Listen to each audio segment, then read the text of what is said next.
마태복음 7장 1절에서 5절까지 말씀인데요. 한 절씩 교독하시고 마지막 절은 함께 낭독하겠습니다. 하나님의 말씀입니다. 비판을 받지 아니하려거든 비판하지 말라.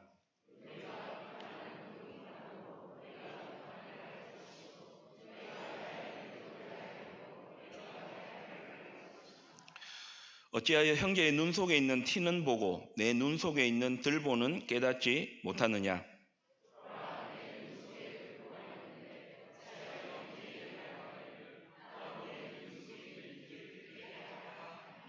같이 읽겠습니다.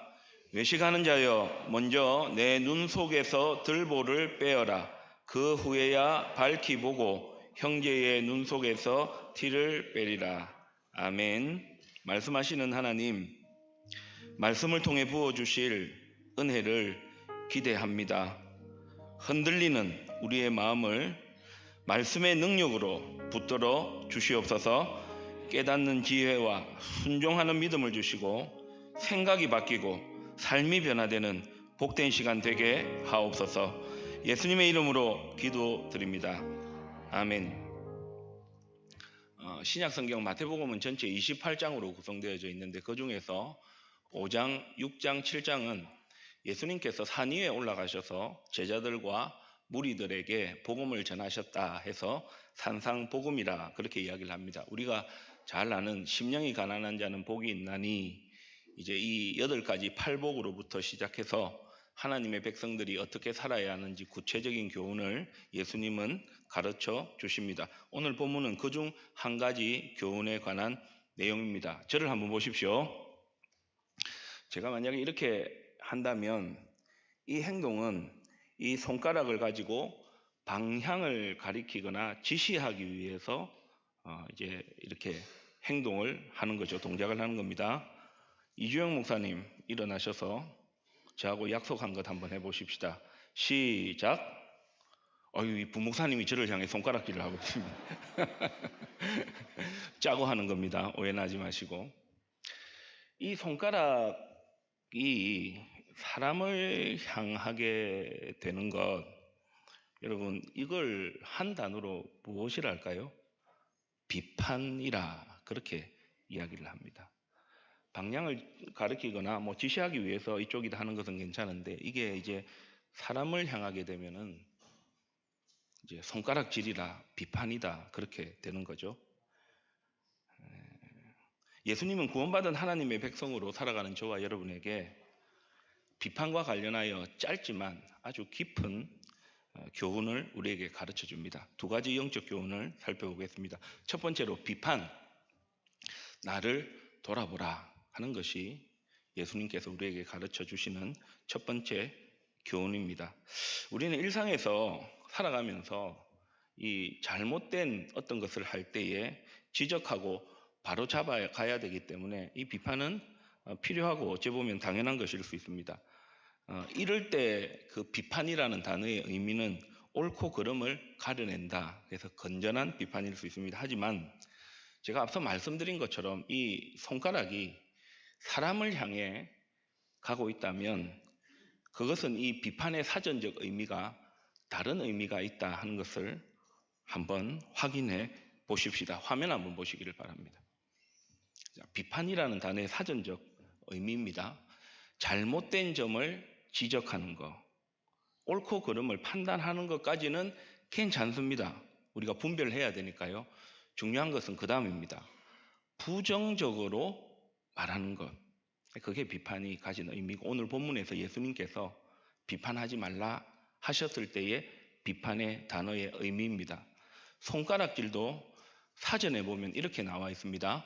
다른 사람의 단점이나 좋지 못한 행동 등을 이야기를 하는데 어떻게 이야기를 하느냐? 흉을 보는 겁니다. 그 사람에 대해서 허물을, 잘못을 이야기하는 것.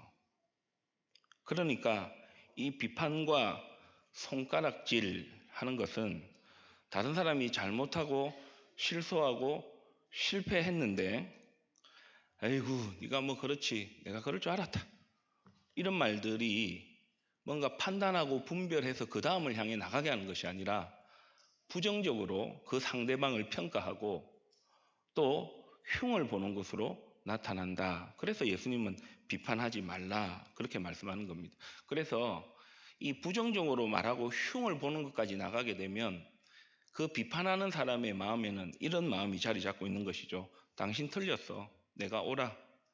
당신은 못났고 나는 그렇지 않아. 잘났어. 당신은 나빠. 근데 나는 그렇지 않아. 나는 착해. 그런 의미가 포함될 수 있다는 것이죠. 그래서 예수님은 오늘 본문 1절에서 2절 말씀을 통해 비판하지 말라 하십니다. 말씀 한번 보시기를 바랍니다. 비판을 받지 아니하려거든 비판하지 말라. 너희가 비판하는 그 비판으로 너희가 비판을 받을 것이요. 비판하는 것은 상대방이 잘못했기 때문에 부정적인 말 흉을 보는 것이지만 그 비판하는 것이 나에게 돌아올 것이다. 예수님께서 이렇게 말씀하십니다. 자, 그 의미를 한번 살펴보십시다. 이 말씀을 유진 피터슨 목사님이 번역하고 여러분이 번역한 메시지 성경에서는 이렇게 마태복음 7장 1절에서 2절을 풀어서 설명합니다. 여러분 한번 읽어주시겠습니까?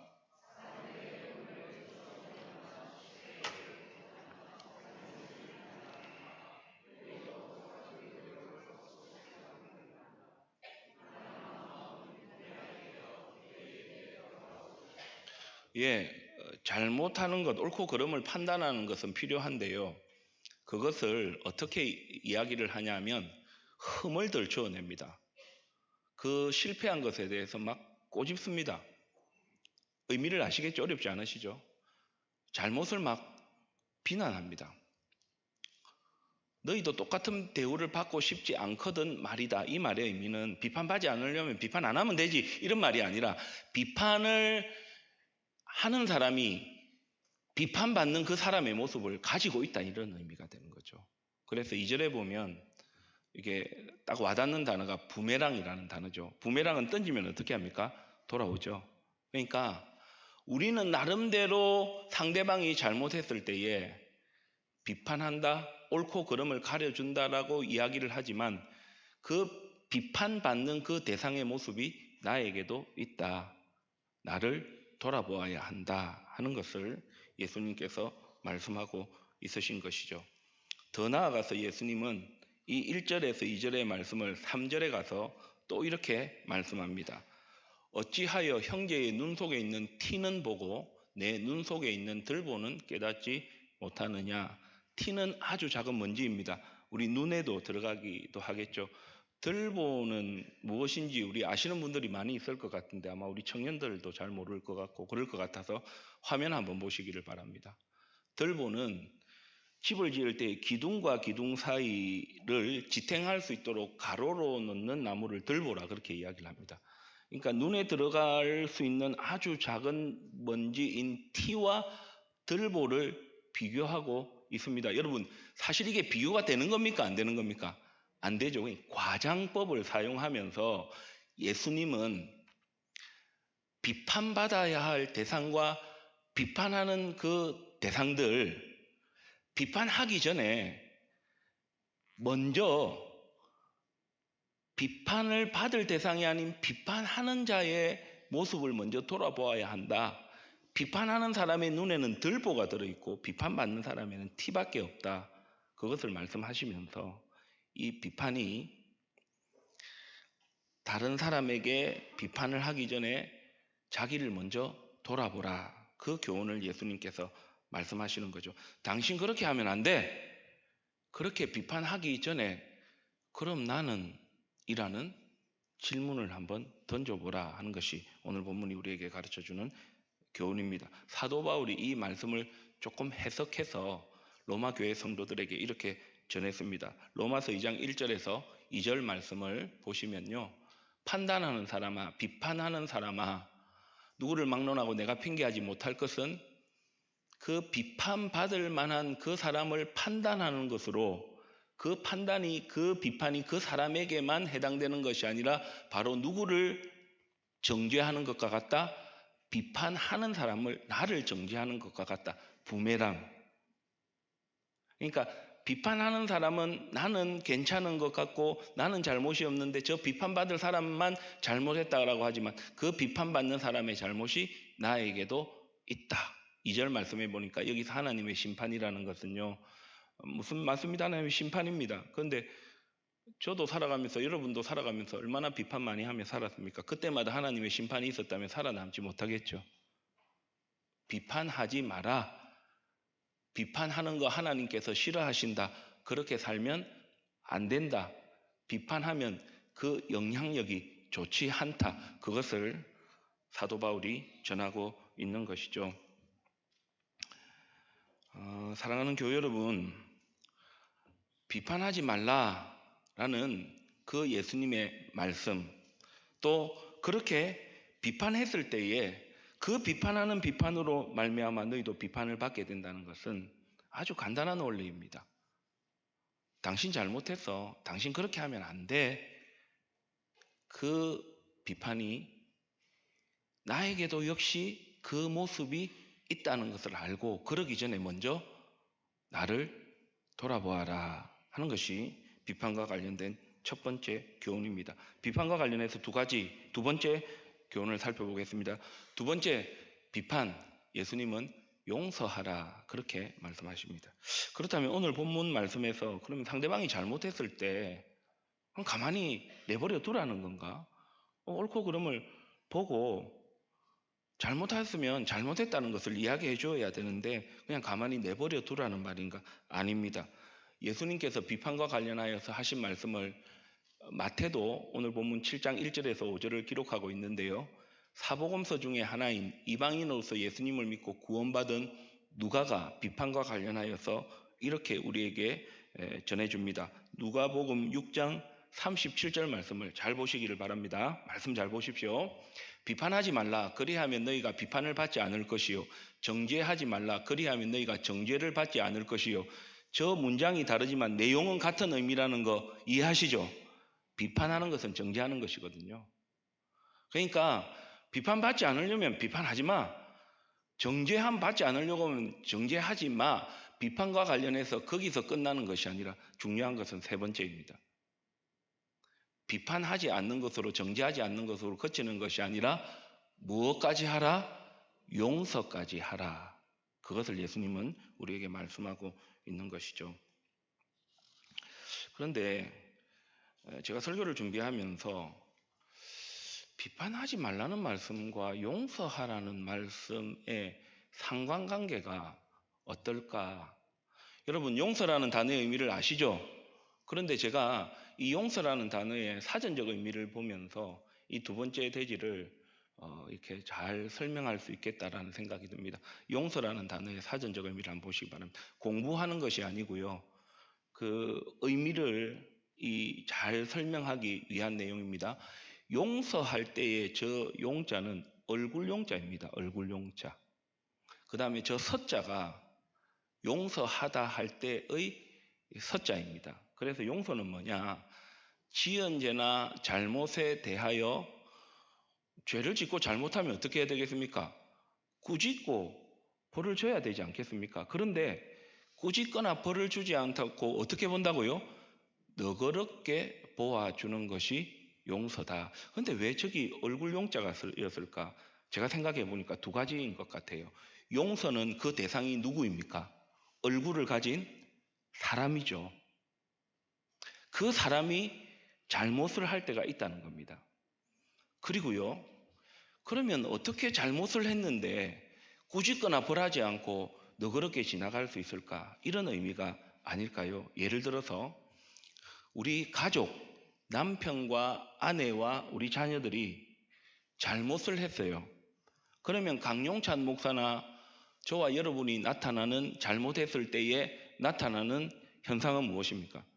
또 그랬나? 내 그럴 줄 알았다. 하지 마라 했잖아. 사실 이게 먼저 나옵니다. 그래서 잘못을 일깨워서 하지 않도록 한다라는 생각을 가지고 하지만은 거기에는 다음을 향해 나가는 것이 없습니다. 왜냐하면 부정적으로 말하거든요. 또 부정적으로 그것을 말할 뿐만 아니라 그 흉을 보잖아요. 흉을. 그런데요, 그렇게 해놓고 이제 그날 아침에 그런 일을 해놓고 저녁이 되고 밤이 됩니다. 아내에게 막 비판을 했어요. 막 있는 말 없는 말 다 했어요. 남편에게 그랬어요. 자녀들에게 그랬어요. 그러고 나서 잠을 자는 아내의 얼굴을 가만히 쳐다봅니다. 잠을 자는 남편의 얼굴을 가만히 쳐다보고요. 우리 자녀의 얼굴을 가만히 쳐다보다 보면요. 내가 그때 좀 참을 걸. 내가 이것까지는 말을 안 했어야 되는데,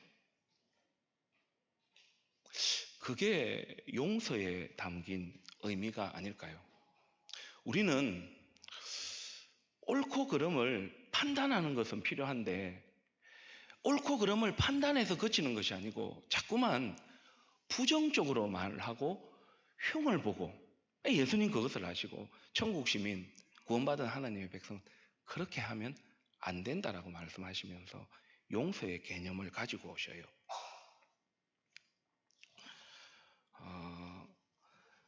로마서 5장 8절 말씀 한번 보시기 바랍니다. 야, 여러분 한번 읽어 주십시오.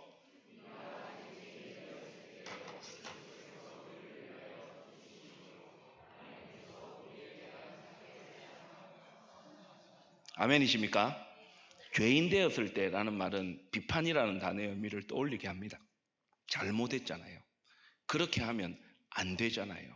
그런데 예수님께서 잘못했을 때, 그렇게 하면 안 되었을 때, 죄인 되었을 때에 하나님은, 예수님은 우리를 향하여서 부정적인 말 혹은 흉을 보는 말, 허물을 드러내고, 내가 그렇게 하지 말라고 했는데 네가 그렇게 했잖아, 그렇게 하지 아니하시고 죄인 되었을 때에 그리스도 예수님을 이 땅에 보내어 주셨어요.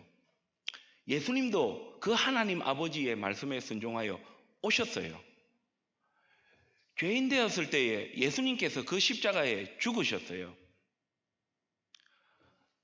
꾸짖고 벌 주어서 너가 잘못했으니 너가 알아서 해, 내가 분명히 하지 말라 했잖아, 그렇게 안 하시고요.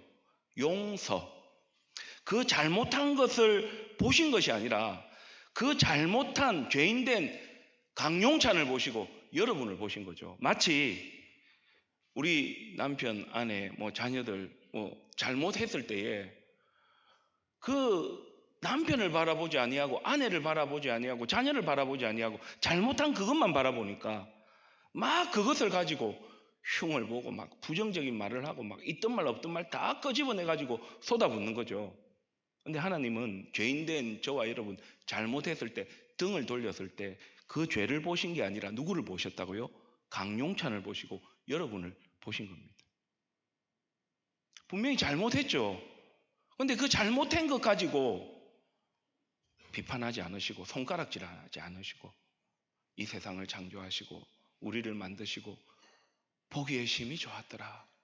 선악을 알게 하는 나무의 열매를 따먹었기 때문에 영원한 저주와 멸망 가운데 살아야 하지만 하나님의 그 공의를, 하나님의 긍휼 가운데 행하심으로 저와 여러분을 영원한 멸망 가운데 버려두지 아니하고 예수님을 이 땅에 보내셔서 죄인되고 연약하고 원수되었을 때 십자가에 죽게 하심으로 비판하지 아니하고 손가락질하지 아니하시고 너그럽게 용서하심으로 다음을 향해 나갈 수 있게 해주셨다. 그것이 바로 용서요, 사랑이요, 저와 여러분이 신앙 고백하는 복음이요, 기독교 신앙인 줄 믿습니다.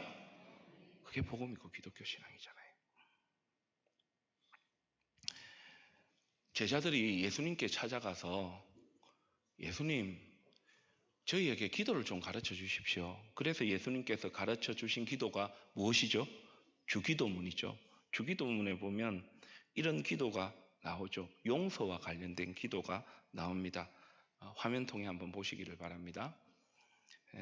마태복음 6장 12절 개역 개정 성경은 이렇습니다. 우리가 우리에게 죄 지은 자를 사하여 준 것 같이 우리 죄를 사하여 주시옵고, 이 말씀을 문맥 그대로 보면 이렇게 오해할 수가 있습니다.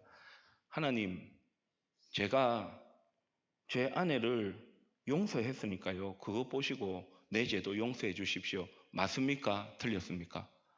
용서는 우리가 하는 것입니까? 하나님으로부터 시작된 겁니까? 하나님으로부터 시작된 겁니다. 하나님으로부터 용서를 받았으니 그 용서 안에서 저도 용서할 수 있게 해주십시오. 그 사람이 잘못한 것 보지 말고 그 사람을 볼 수 있게 해주십시오. 메시지 성경 해석해놨습니다. 여러분 한번 읽어주십시오.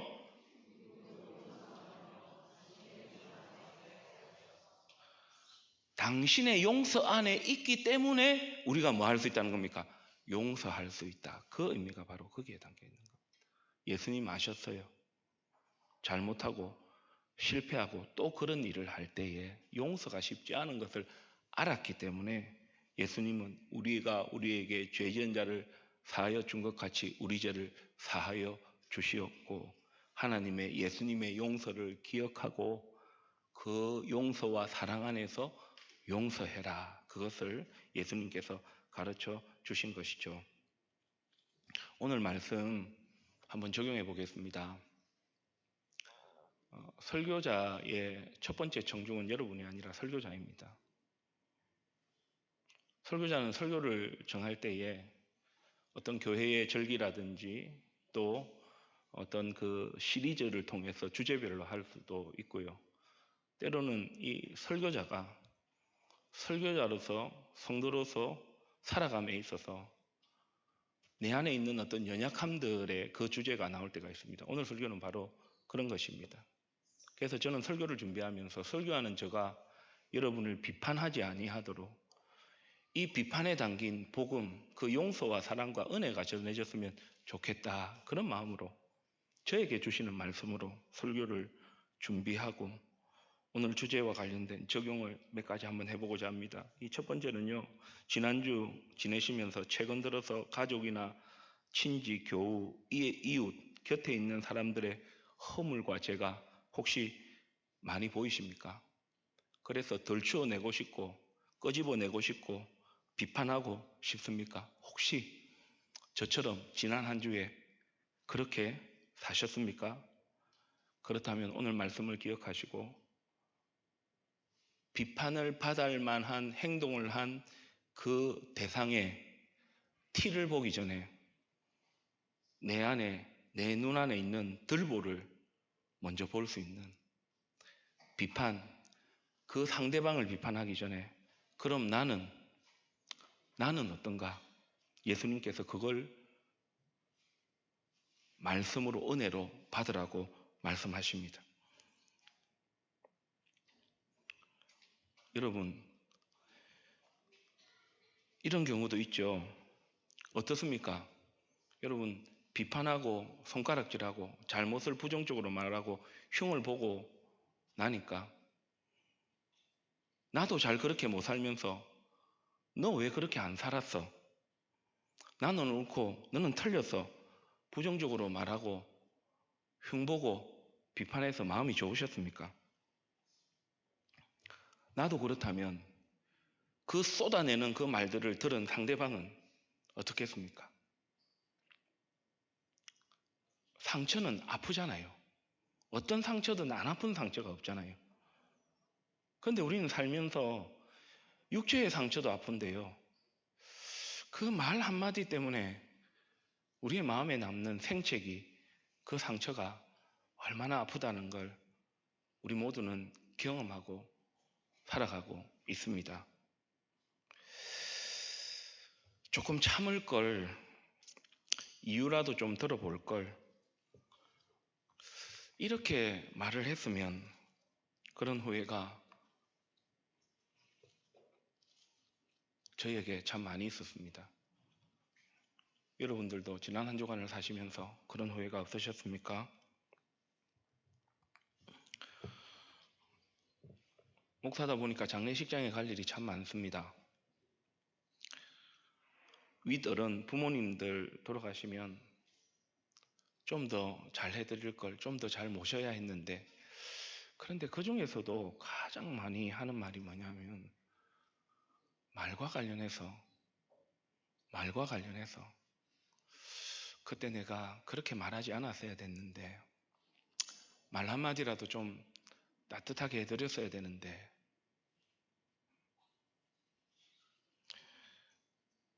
그래서 장례식장에 가장 많이 나오는 말들이 그렇다죠. 미안합니다. 사랑합니다.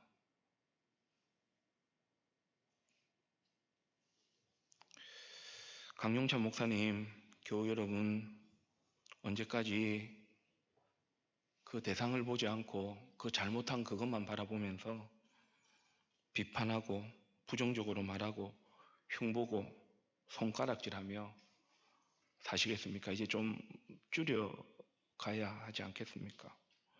안 하면 더 좋겠지만요. 살면 살수록 느끼시는 것이 이것 아닙니까? 가족과 교우와 곁에 있는 사람들 함께 할 시간들이 많다고 생각하십니까? 같이 얼굴 보고 대화하고 음식을 먹고 살아갈 날들이 그렇게 많은 것 같습니까? 점점 줄어들고 있다. 세월을 살아가시는 분들은 그렇게 느끼실 겁니다. 쉽지 않겠지만 그래도 오늘 예배의 자리로 우리를 부르셨으니 강용찬 목사인 저도 이 자리에 있는 우리 교우들도 우리 청년들도 한번 이렇게 해보는 것은 어떻겠습니까? 상대방의 잘못과 허물이 보일 때 그 잘못과 허물 거기에 너무 집착하지 말고 당장 비판하기보다 조금 괜찮다. 괜찮다. 한번 그래 보시는 건 어떨까요? 어떤 사람에게는요, 무슨 일 있느냐고 평소에 안 그랬는데 오늘 왜 이렇게 했냐고 이유라도 한번 좀 이야기해 보라고. 저도 참 좀 그랬으면 좋겠습니다. 어떤 행동 하나, 말 한마디 하는 거 지켜보면 막 그대로 막 특히 목사다 보니까 막 이거 하면 안 돼. 이거 해야지. 왜 그래? 막 이런 이유라도 좀 들어보고 왜 그랬는지.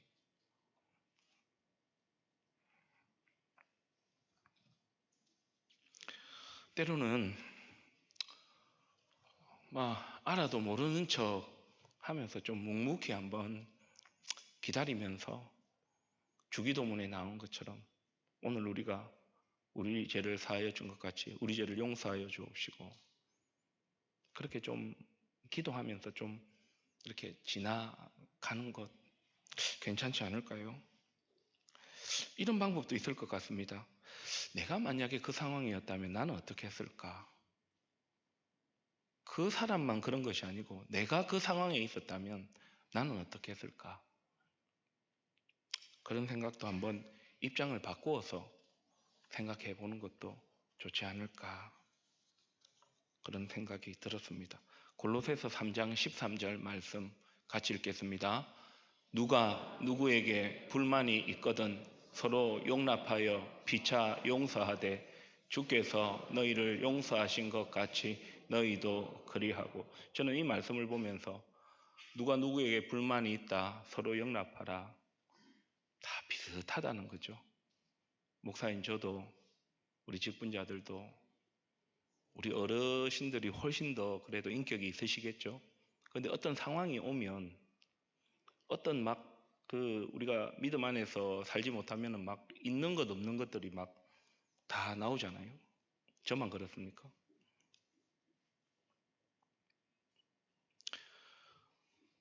예수님의 십자가를 바라보면 내 죄가 보이고 내 허물이 보이고 내 실수가 보이고 내가 죄인이라는 것이 보입니다. 그런 나를 용서하신 하나님의 사랑이 보이고 사람을 사랑하시는 하나님의 은혜가 보입니다. 그래야 이까지 올라오는 것 조금 안 나오도록 이까지 올라왔던 게 나오는 순간에 그 상대방은 우리가 기대하는 만큼 변화가 있거나 우리가 생각하는 만큼 돌이키는 것이 아니고 상처로 가게 되어지고 그렇게 말해놓고 뒤돌아서서 얼굴을 생각하고 그 사람을 생각하면 내가 그때 좀 참을 걸 이것만큼은 말하지 말 걸 이야기로도 한번 들어볼 걸 내가 그 입장에 있었다면 어땠을까 한번 생각해 볼 걸 하는 것이 오늘 본문 비판과 관련하여서 비판, 나를 돌아보고 비판, 용서하라는 복음, 기독교 신앙이 우리에게 가르쳐주는 교훈이 되는 것이죠. 미국의 오크힐스 교회를 담임하시고 기독교 작가로서 여러 책을 쓰신 맥스 루카이도라는 목사님이 있으십니다. 아마 책을 읽으신 분들이 있을 겁니다. 그분이 쓴 책에서 문구를 따서 이미지를 만들어 놓은 게 있더라고요. 제가 오늘 설교와 관련이어서 두 가지를 한번 가져와 봤습니다. 화면 한번 보시기를 바랍니다. 성도를 성도답게 만드는 것은 완벽함이 아닌 용서다. 용서다. 여러분, 신앙이 점점 더 성숙해지시기를 주님의 이름으로 축복합니다. 저도 그랬으면 좋겠습니다. 그런데 그 신앙의 성숙이라는 게 완벽하게 이게 맞고 저게 틀리고 이거 하면 되고 이거 안 하면 안 돼. 그게 아니라 그런 일들과 상황들을 보면서 그런 우리 가족들을 보고 교우들을 보고 우리 곁에 있는 사람들을 보면서 이게 맞고 저게 틀리고 왜 그랬냐고 내가 하지 마라 하지 않았냐고가 아니고 용서. 하나님께서 예수님께서 우리를 용서하신 것. 잘못했을 때 정죄하지 않고 용서가 도와주는 것. 다시 시작할 수 있도록 기회를 주는 것. 여러분 그것이 저와 여러분이 믿는 복음이요 기독교 신앙이 아니겠습니까? 다시 한번 이미지를 보여주십시오. 이제 아까 했던 거 말고 그 옆에 거 같이 한번 읽겠습니다. 사랑할 수 있는 비결은 사랑받으며 사는 것이다. 저도 한 번씩 그 상담 프로그램을 좀 보거든요. 부부나 가족이 나와가지고 참 안타깝게도 그 살아온 삶의 경험들이 이 사랑을 받고 자라지 못하니까 말이나 행동이나 삶의 모습이 본인에게도 해롭고 그 해로움들이 상대방에게 다 흘러가 들어가더라고요. 사랑하는 교회 여러분, 예배를 통하여서 하나님의 말씀을 통하여서 하나님 앞에 기도하고 신앙생활을 통하여서 하나님께서 예수 그리스도 안에서 우리에게 베풀어 주신 용서와 사랑과 은혜 안에 거하시기를 주님의 이름으로 축복합니다. 그렇게 해야 잘못했을 때 또 실수하고 또 그랬을 때 쏟아내지 않고 나는 어떤가 돌아보고 용서 도와주고 다시 시작할 수 있도록 그것이 복음이요 기독교 신앙이요 성령 하나님께서 강용찬 목사님 저와 여러분에게 주시는 은혜인 것을 믿음으로 받으시기를 축복합니다. 신앙생활한 지 수년, 십수년, 수십 년을 우리가 그렇게 살아가면서 목사라고 내가 직분자라고 내가 그래도 알 것 뭐 다 안다고 신앙생활 해보고 내가 다 이렇게 해보니까 그게 아니고 성도를 성도답게 하는 것은 완벽하게 하는 것이 아니라 용서요. 사랑할 수 있는 비결은 사랑받으며 사는 것이라는 이 복음, 이 기독교 신앙을 붙잡고 믿음으로 살아야 하지 않겠습니까? 말씀을 마치겠습니다. 화면을 한번 보시기를 바랍니다. 이제 이 이미지를 보면 뭐가 떠올라야 되겠습니까? 비판이라는 단어가 떠올리겠죠. 잘못하고 실수하고 또 그럴 때에 부정적으로 말하고 흉을 보는 것이 아니라 나는 어떠한가? 그리스도 예수 안에서 우리가 죄인되고 원수되고 연약했을 때에 용서하신 그 은혜와 사랑과 용서를 기억하면서 도와주고 다시 시작할 수 있도록 믿음으로 세워가는 그렇게 살아가기가 힘들겠지만 그렇게 살려고 몸부림치면 좋으신 우리 하나님께서 우리 예수님께서 성령님께서 저와 여러분을 도와주실 줄 믿습니다. 그 은혜로 살아가는 우리 모두가 되시기를 주님의 이름으로 축복합니다. 함께 찬송가 304장 찬송 부르시겠습니다. 찬송 부르시면서 준비하신 예물 하나님께 드리겠습니다.